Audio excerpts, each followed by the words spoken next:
terms of what we do and the work we do, we certainly try and encourage skills that are sustainable and journalist and program making skills that the people that we're working on can pass on to others in their own country. So at some point we obviously need to leave. We hope that when we do eventually leave, we do leave behind, I guess, that sort of energy and that drive and that enthusiasm that you're talking about, to make sure that it all stays in place.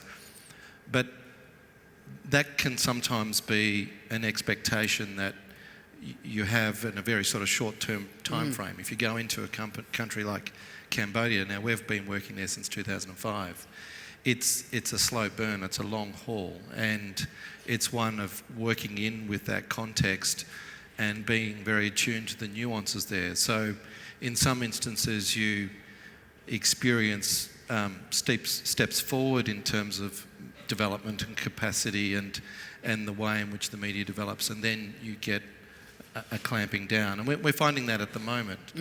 And there's the lead up to, there's a commune elections going on at the moment in Cambodia and the national elections next year. So the Minister of Information that we're working with, who is a champion of change, but constrained within his context because he needs to survive as well.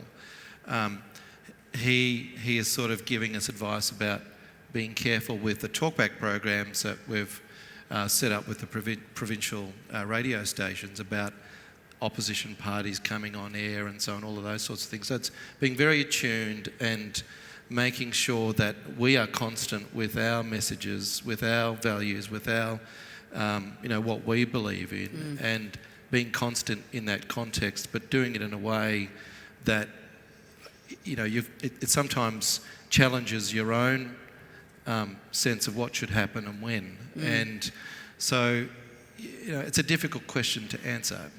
And often it's not about, going in and dropping in some journalists or some content development advisors and saying, take this pill and everything will be okay and you'll be on the path to independent media and democracy.